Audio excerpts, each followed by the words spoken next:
राधे राधे दोस्तों। उम्मीद करता हूँ कि आप स्वस्थ और मस्त होंगे। जैसा कि आप सभी को पता है कि हम SSC-MTS 2021 का जो 26 जुलाई को पेपर हुआ था फर्स्ट शिफ्ट में, वो सॉल्व कर रहे हैं। तो क्वेश्चन नंबर 10 तक हम इसके पहले के वीडियो में सॉल्व कर चुके थे और आज हम क्वेश्चन नंबर 11 से सॉल्व करेंगे। क्वेश्चन नंबर 10 तक का उम्मीद करते हैं कि आप सभी को समझ में आ गया होगा। तो आइए हम क्वेश्चन नंबर 11 देखते हैं। तो क्वेश्चन नंबर 11 है, सैनिकों के एक शिविर में 200 दिनों के लिए खाद्य सामग्री है। ठीक, सैनिकों का एक शिविर है तो उसमें 200 दिनों के लिए खाद्य सामग्री उपलब्ध है। 20 दिनों के बाद शिविर में 100 और अधिक सैनिक सम्मिलित हो जाते हैं, जिससे शेष खाद्य सामग्री अगले 80 दिनों तक चल सकती है। प्रारंभ में शिविर में कितने सैनिक थे, ये हमको फाइंड करना है। तो हम मान लेते हैं कि सैनिकों की संख्या पहले x थी। ठीक, माना सैनिकों की संख्या बराबर x। ठीक, और कुल उपलब्ध खाद्य सामग्री 200 दिनों के लिए है इन x सैनिकों का। ठीक, तो क्या हो जाएगा, 200 दिनों के लिए है x सैनिकों का, यानी कि 200x हो जाएगा। कुल उपलब्ध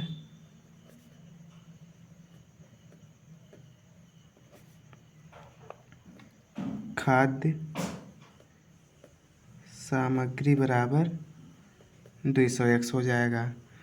तो x सैनिकों द्वारा 20 दिनों में, जैसे कि 20 दिन तो ये खर्च ही हो गया, 20 दिन बाद 100 सैनिक आ रहे हैं तो ये 20 दिन तो एक सैनिक खाए ही। तो x सैनिकों द्वारा 20 दिनों में खर्च हुआ खाद्य सामग्री कितना हो जाएगा, x इंटू 20। ठीक, ये x सैनिक जो हैं इनके द्वारा खाया हुआ या खर्च हुआ खाद्य सामग्री हो जाएगा। ठीक, अब 100 सैनिक और आ गए, 100 सैनिक और ऐड हो जा रहे हैं। ठीक है, तो 100 सैनिक और जब आ जाएंगे तो अब सैनिकों की कुल नई संख्या कितनी हो जाएगी, यक्स तो पहले से थे। 100 सैनिक के आने के बाद कुल सैनिकों की संख्या बराबर x पहले से थे, 100 और आ गए तो x प्लस 100 हो जाएगा। ठीक है, और खाद्य सामग्री कितने दिनों का है, तो x प्लस 100 लोग मिल करके अगले 80 दिनों तक चल सकता है। ठीक है, इन 100 के आने के बाद 80 दिन और चल रहा है, तो इसका क्या मतलब हो गया कि जैसे शेष खाद्य सामग्री जो है, जो कि x प्लस 100 लोग मिलके खर्च कर रहे हैं, वो 80 दिन का है। ठीक, तो 80 दिनों में खर्च हुआ कुल खाद्य सामग्री कितना हो जाएगा, 80 दिनों में खर्च हुआ कुल खाद्य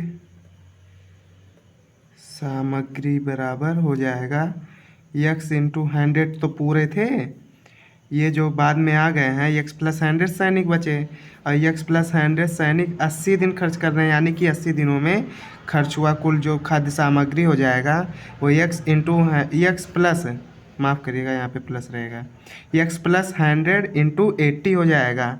ठीक, और 200x, जैसे कि पहले तो पूरा 200x था। ठीक, कुल उपलब्ध जो खाद्य सामग्री था वो 200x था, तो 200x बराबर, यहाँ पर हम क्या करेंगे, x खाया जो 20 दिन पहले खाए थे, वो x इंटू 20 बराबर 20x हो जाएगा। तो 200x बराबर, ये तो 20x पहले खर्च हुआ, फिर उसके बाद में ये अभी जो खर्च होगा 80 दिनों में वो इतना हो गया। ठीक, इतना खाद्य सामग्री 80 दिनों में खर्च होगा, तो ये हो जाएगा 20x plus 80 into x plus 100। इतना करने पे 200x आएगा, तो 200x बराबर हो जाएगा 20x, जो कि पहले 20 दिनों में खर्च हुआ। बाकी 80 दिन जो और चलेगा 100 सैनिकों के आने के बाद में, वो हो जाएगा। तो इसका हो जाएगा 200x बराबर 20x प्लस 80x प्लस 8000, ये हो जाएगा। 80 में x से गुणा होगा तो 80x हो जाएगा, 80 में 100 से गुणा होगा तो 8000 आ जाएगा। अब 200x बराबर क्या हो जाएगा, 20x और 80x जुड़ जाएगा तो 100x हो जाएगा प्लस 8000 हो जाएगा। ठीक, इतना हो गया। अब 100x को इधर कर देंगे तो ये हो जाएगा 100x, 200x माइनस 100x, ये माइनस हो जाएगा, इधर आएगा तो 100x बराबर 8000 हो जाएगा। ठीक, इसके बाद हम इधर कर देते हैं और x बराबर हो जाएगा 8000 बटे 100। ठीक, यानी कि x बराबर 80। और हमसे पूछा गया था प्रारंभ में शिविर में कितने सैनिक थे, तो माना सैनिकों की संख्या प्रारंभ में x थी, तो x बराबर 80 आ गया, यानी कि पहले शिविर में 80 सैनिक थे। यही हमारा आंसर हो गया।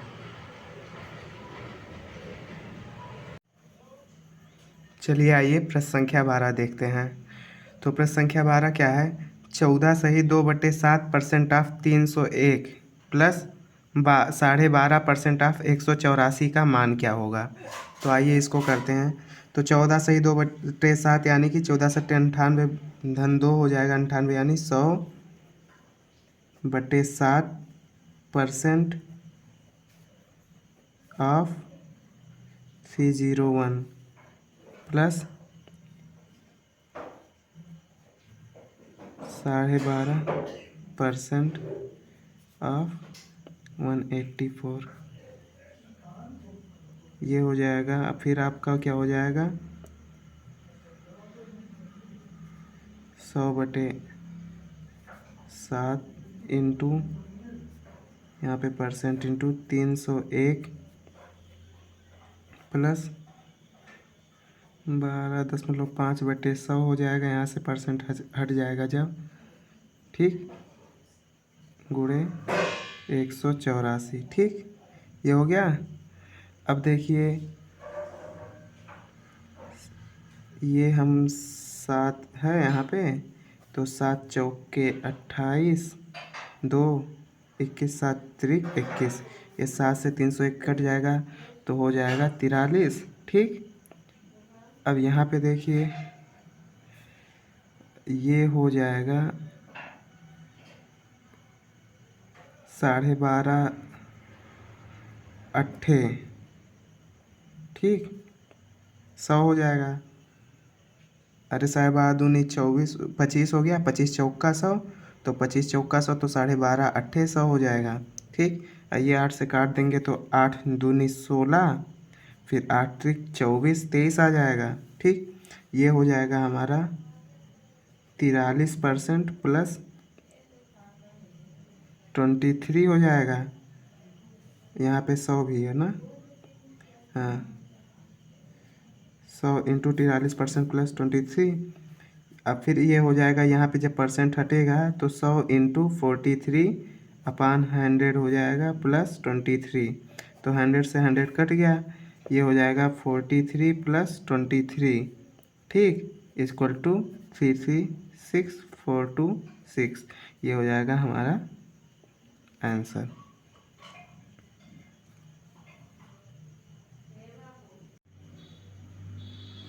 चलिए आइए प्रश्न संख्या 13 देखते हैं। तो प्रश्न संख्या 13 है, निम्न तालिका का अध्ययन कीजिए और उसके आधार पर दिए गए प्रश्न का उत्तर दीजिए। तो ये तालिका में क्या है, 5 क्रमागत वर्षों में एक गांव की जनसंख्या का आंकड़ा दिया हुआ है। तो वर्ष 2000 में जनसंख्या 143 थी, जिसमें पुरुष और महिलाओं का अनुपात क्रमशः 7:4 था। 2001 में जनसंख्या 145 थी और पुरुष और महिला का क्रमशः अनुपात 3:2 था। 2002 में जनसंख्या 128 थी और पुरुष और महिला का अनुपात क्रमशः 5:3 था। 2003 में जनसंख्या 136 थी और पुरुष और महिला का अनुपात 9:8 था। 2004 में जनसंख्या 150 थी और पुरुष और महिला का अनुपात 13:12 था। तो प्रश्न हमसे क्या पूछा है, उपरोक्त आंकड़ों के अनुसार वर्ष 2003 में पुरुषों की संख्या उसी वर्ष महिलाओं की संख्या से कितना प्रतिशत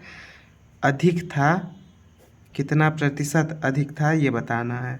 तो 2003 में पुरुषों की संख्या और उसी वर्ष के महिलाओं का, तो देखिए 2003 में क्या है, 2003 में पुरुष का मान लीजिए 9 थे तो महिलाएं 8 थीं। तो इसमें कहा महिलाओं की संख्या से कितना प्रतिशत अधिक थे पुरुष, तो महिलाओं की संख्या अगर 8 है तो पुरुष 9 है। 8 से कितना ज़्यादा है, 1 ज़्यादा है। ठीक, 1 ज़्यादा है 8 से, तो यही हमारा परसेंट निकालना था।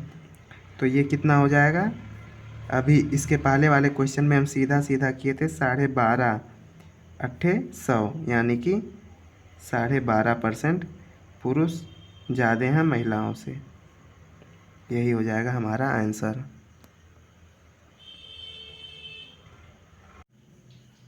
आइए प्रश्न संख्या 14 देखते हैं। तो प्रश्न संख्या 14 है, बड़े ब्रैकेट में 50 ऋण 6, फिर छोटे ब्रैकेट में 6 धन 1, छोटा ब्रैकेट क्लोज, फिर बड़े ब्रैकेट क्लोज हो गए, फिर डिवाइड बाई 8 प्लस 18। तो इसका हमको वैल्यू फाइंड करना है। तो हमको पता है कि ऐसे क्वेश्चन हम बोर्ड मास के रूल से करते हैं। ठीक, तो आइए हम करते हैं इसको।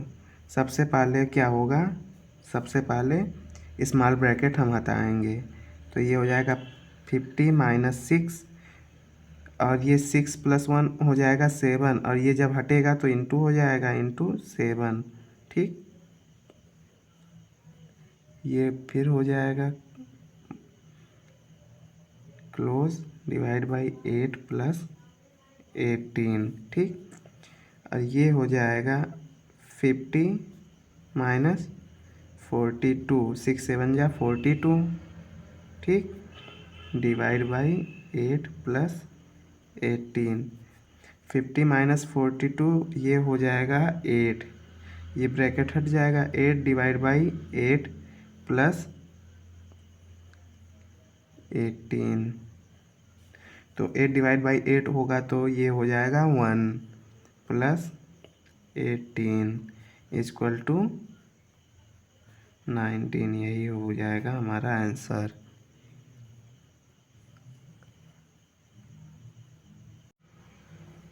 अब चलिए आइए प्रश्न संख्या 15 देखते हैं। प्रश्न संख्या 15 बहुत ही मज़ेदार सवाल है। इसमें क्या करना है, देखिए 4 पे पावर है 315 का -1 और 4 पे पावर 25 का -1 का HCF ज्ञात करना है।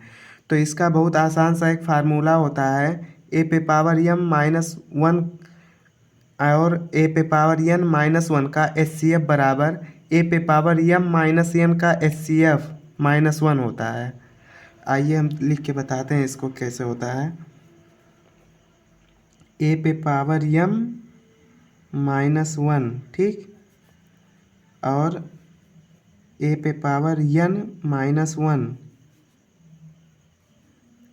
का HCF बराबर होता है a पे पावर m -n का HCF, ठीक, -1। ये हमारा फार्मूला होता है। तो आइए इसी पे हम करते हैं। a पे पावर m का वैल्यू दिया है 4 पे पावर 315 -1, और a पे पावर n का वैल्यू 4 पे पावर 25 -1 का HCF यानी कि महत्तम समापवर्त बराबर ए पे पावर यानी कि 4 पे पावर यम माइनस यन। यम का वैल्यू यहाँ पे है 315, यम बराबर 315 और यन बराबर 25। तो 315 और 25 का जब हम HCF निकालेंगे तो इसका वैल्यू कितना आ जाएगा, 5 आएगा। ठीक, इसका हम जब 25 और 315 का HCF निकालेंगे तो इसका वैल्यू 5 आएगा। तो ये हो जाएगा 315 और 25 का HCF -1, ये एंड है, आप लोग कंफ्यूज ना होइएगा। ठीक, ये हो जाएगा। अब हमको क्या करना है, तो 4 पे पावर 315 25 का एलसीएम कितना हो जाएगा, 5। 4 पे पावर 5 माइनस 1, तो 4 पे पावर 5 यानी कि 4 गुणे 4 गुणे 4 गुणे 4 गुणे 4। ठीक, यही तो हुआ -1। 4 चौके 16, चौके 64 और 4 चौके 16, तो 64 गुणे 16 जब हम करेंगे तो इसका हो जाएगा 4 चौके 16, फिर उसके बाद में करीब हाँ 1024। ठीक, 4 पे पावर 5 का वैल्यू हो जाएगा 1024 -1। ठीक, यानी कि 1023, यही हमारा आंसर हो जाएगा।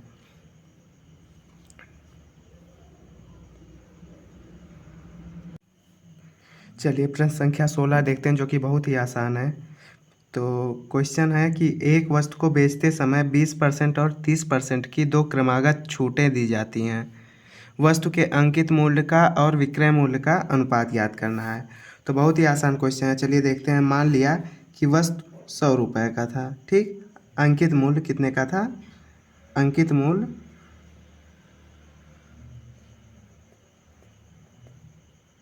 Equal to 100 RS। ठीक, और इस पे 20% और 30% की दो क्रमागत छूटें दी जाती हैं। तो पहले 100 रुपये का वस्तु था, अब 20% छूट दिया गया तो कितना बचा, 80 बचा। तो ये 80 बचा, और 80 पे फिर 30% का छूट दिया जा रहा है, यानी कि 80 का 30% 24 हो गया। तो 80 में से 24 जाएगा तो हो जाएगा 56 बचेगा। ठीक, तो यानी कि ये जो बेचा गया वस्तु वो 56 में बेचा गया, और ये कितना था, ये 100 हमारा अंकित मूल्य था। तो इनका रेशियो हमको निकालना है, तो अंकित मूल्य और विक्रय मूल्य। तो अंकित मूल्य 100 रुपये, विक्रय मूल्य 56 रुपये। अब इसको 4 से काट देंगे तो 25 आ जाएगा, 25 चौका 100, और ये हो जाएगा 14 चौके 56, यानी कि 25:14, ये हो जाएगा हमारा आंसर।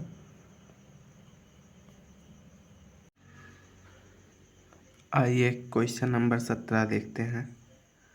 एक वृत्त का व्यास एक त्रिभुज के आधार का 7/4 गुना है और त्रिभुज की ऊंचाई 14 सेंटीमीटर है। यदि त्रिभुज का क्षेत्रफल 56 सेंटीमीटर स्क्वायर है तो वृत्त की परिधि मीटर में क्या होगी। और निर्देश दिया गया है कि पाई बराबर 22/60 का प्रयोग करना है। तो आइए देखते हैं। त्रिभुज की ऊंचाई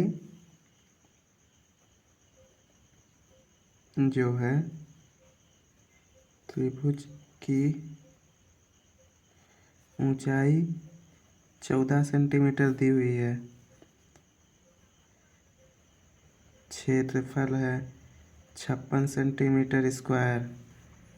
ठीक, और क्या है, त्रिभुज का आधार वृत्त के व्यास का 7/4 गुना है, ये भी लिख लें। त्रिभुज का आधार वृत्त के व्यास का 7/4 गुना है। और हमें वृत्त की परिधि क्या होगी ये ज्ञात करना है। ठीक, ये त्रिभुज का क्षेत्रफल देख लीजिए क्या है। अब हमको पता है त्रिभुज का क्षेत्रफल बराबर आधार गुणे ऊंचाई बटा 2 होता है। ठीक, हमें वृत्त की परिधि ज्ञात करना है।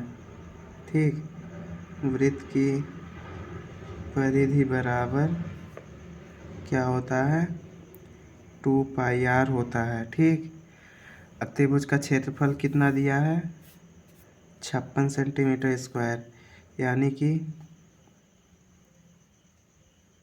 आधार गुणे ऊंचाई बटे 2। त्रिभुज का क्षेत्रफल बराबर आधार गुणे ऊंचाई गुणे बटे 2 बराबर 56 सेंटीमीटर स्क्वायर। ठीक, अब ऊंचाई कितना दिया गया है, ऊंचाई 14 सेंटीमीटर है, तो हो जाएगा आधार गुणे 14/2 बराबर 56। ठीक, तो आधार बराबर 56 गुणे 2/14। ठीक, 14 चौके 56, तो हमारा आधार कितना हो गया, आधार हो गया 8 सेंटीमीटर आ गया। ठीक, और देखिए क्या है, हमें वृत्त का परिधि ज्ञात करना है। तो वृत्त का व्यास जो है त्रिभुज के आधार का 7/4 गुना है। ठीक, अब वृत्त का व्यास जो है त्रिभुज के आधार का 7/4 गुना है, तो आधार 8 सेंटीमीटर है, तो व्यास कितना हो जाएगा, 8 गुणे 7/4, तो ये हो जाएगा हमारा 14 सेंटीमीटर। ठीक,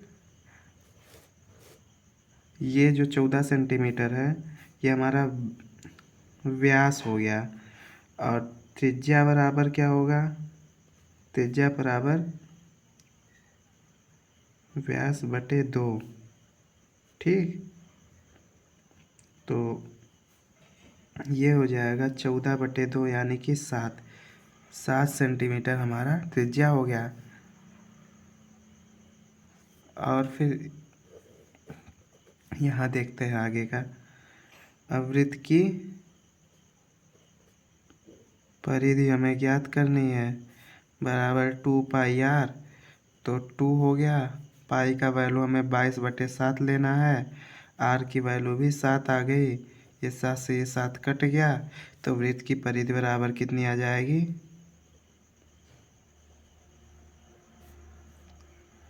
44 सेंटीमीटर। हमें मीटर में बताना है, तो ये क्या हो जाएगा, 44/100 मीटर, यानी कि 0.44 मीटर।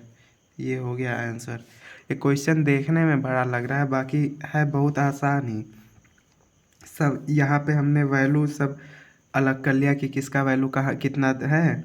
यहाँ पे केवल हमको एक फार्मूला ये लगाना पड़ा, एक फार्मूला ये लगाना पड़ा, इससे पूरा वैल्यू आ गया। क्वेश्चन नंबर 18 देखते हैं। यदि शांत जल में एक नाव की चाल 14 किलोमीटर प्रति घंटा है और धारा की चाल 6 किलोमीटर प्रति घंटा है, तो नाव द्वारा धारा की दिशा में 80 किलोमीटर की दूरी तय करने में कितना समय लगेगा। देखिए बहुत ही आसान क्वेश्चन है, बहुत ज़्यादा, इसमें आपको कुछ नहीं करना है, बस ये 14 किलोमीटर और 6 किलोमीटर जोड़ देना है, 14 6 20 हो जाएगा, यानी कि नाव की स्पीड 20 किलोमीटर हो जाएगी और 80 किलोमीटर जाना है, तो 4 घंटे में हम, अगर 1 घंटे में 20 किलोमीटर जाएंगे तो 80 किलोमीटर जाने के लिए 20 से भाग दे देंगे, 4 आ जाएगा, 20 चौके 80, ये हमारा आंसर हो जाएगा। लेकिन आइए हम देखते हैं इसको कैसे लगाते हैं। शांत जल में नाव की चाल कितना है? शांत जल में नाव की चाल बराबर 14 km/h। राइटिंग थोड़ा ख़राब है, आप एडजस्ट करिएगा आप सभी लोग। क्वेश्चन आप लोग को प्रीवियस ईयर में मिल जाएगा, प्रीवियस ईयर बुक में, या फिर अगर आप कहीं ऑनलाइन किसी टेक्स्ट बुक या अपग्रेड वगैरह किसी का भी पास लिए हैं तो आपको उसमें क्वेश्चंस मिल जाएंगे।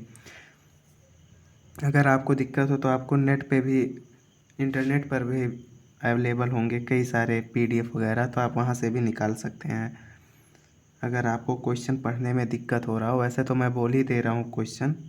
तो आइए देखते हैं। शांत जल में नाव की चाल 14 किलोमीटर प्रति घंटा हो गया, और धारा की चाल कितना हो जाएगा? 6 km/h हो गया। अब धारा की दिशा में नाव की चाल, क्योंकि हमको नाव द्वारा धारा की दिशा में जाना है 80 किलोमीटर ना, तो धारा की दिशा में नाव की चाल बराबर शांत जल में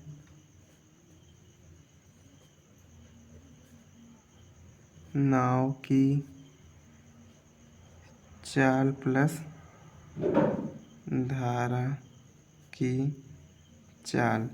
तो शांत जल में नाव की चाल 14 किलोमीटर प्रति घंटा है, प्लस धारा की चाल 6, तो ये हो जाएगा 20 km/h हो गया। हमको जाना कितना? 80 किलोमीटर जाना है। समय ज्ञात करना है, तो समय बराबर होता है दूरी बटे चाल। तो दूरी हमारा है 80, चाल है 20, कट गया 4 आ गया। यही हमारा आंसर हो जाएगा। क्वेश्चन नंबर 19 है, दो घनों के कुल पृष्ठीय क्षेत्रफलों का अनुपात 49:81 है। ठीक, उनके आयतनों का अनुपात क्या होगा, ये हमको ज्ञात करना है। तो कुल पृष्ठीय क्षेत्रफल का फार्मूला क्या होता है? कुल पृष्ठीय क्षेत्रफल बराबर होता है 6a²। ठीक, और घन का, उनके आयतनों का अनुपात हमको ज्ञात करना है। तो घन का आयतन क्या होता है? घन का आयतन बराबर होता है a³। अब दो घन है तो हम एक को a मान लेते हैं, एक को b मान लेते हैं। ठीक, और घन की भुजा मान लेते हैं a सेंटीमीटर मीटर, या फिर ये b मान लेते हैं 1 का। तो पृष्ठीय क्षेत्रफल बराबर क्या है? पृष्ठीय क्षेत्रफल बराबर 6a² रेशियो 6b²। ठीक, इक्वल टू 49:81। 6a² इसका फार्मूला होता है ना, इसीलिए हम यहाँ पे रखे। तो ये 6 से 6 कट जाएगा। ठीक, a² ratio b² equal to 49:81। a ratio b is equal to हो जाएगा 7:9। और आयतन का फार्मूला क्या होता है? a³। ठीक, यानी कि 7³/9³। ठीक, तो 7 का क्यूब होता है 343, और 9 का क्यूब होता है 729। यही हमारा आंसर हो जाएगा। चलिए क्वेश्चन नंबर 20 करते हैं। तो क्वेश्चन कह रहा है, 4 क्रमागत संख्याओं का औसत 64.5 है। इन संख्याओं में सबसे बड़ी संख्या कौन सी है? 4 क्रमागत संख्याओं का औसत है, तो मान लेते हैं संख्या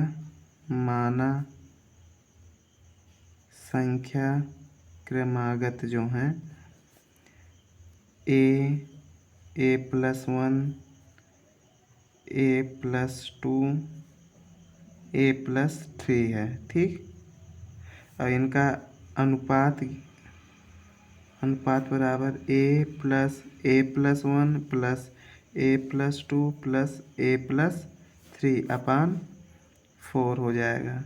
ठीक, ये हो जाएगा 1 2 3 4 4a+6 अपान 4, ये बराबर है 64.5 के।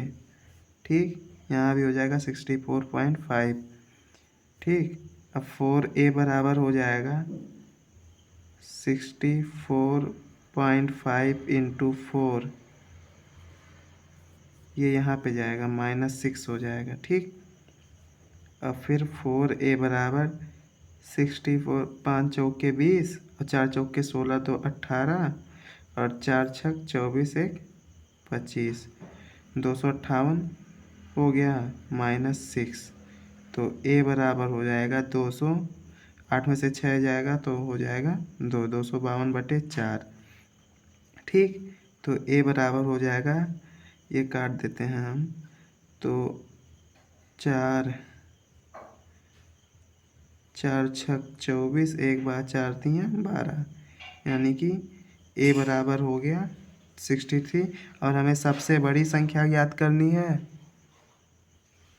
सबसे बड़ी संख्या अगर a बराबर 63 है तो सबसे बड़ी संख्या a+3 है, यानी कि a+3 बराबर 63 + 3 = 66। ये हो जाएगा हमारा आंसर। माफ़ करिएगा, कुछ लग रहा है आप लोग का छूट गया तो ये पीछे देख सकते हैं। जैसे यहाँ तक हमको दिखाई 4a+6 अपान 4 = 64.5 हो जाएगा। ये यहाँ पे दिया हुआ है। ठीक, तो 4a बराबर 64.5 इंटू 4, ये यहाँ पे डिवाइड है तो इधर जाएगा तो इंटू हो जाएगा, और यहाँ पे +6 है तो इधर आएगा तो -6 हो जाएगा। तो 4a = 64.5 में 4 से जब मल्टीप्लाई करेंगे तो 258 हो जाएगा। ठीक, 258 में से 6 जब माइनस करेंगे तो 252 आ जाएगा। अब ये फिर यहाँ पे 4 इंटू में है, यहाँ आएगा तो डिवाइड हो जाएगा, तो ये जब डिवाइड होगा तो a की वैल्यू 63 आ जाएगी। और हमको सबसे बड़ी संख्या पूछा गया है, तो सबसे बड़ी संख्या a+3 हम माने हैं, तो a+3 यानी कि a का वैल्यू 63 + 3 = 66। ये हमारा आंसर हो जाएगा। अब क्वेश्चन नंबर 21 से हम कल करेंगे।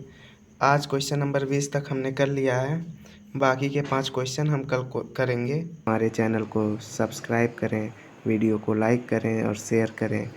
मिलते हैं अगले वीडियो में, तब तक के लिए धन्यवाद।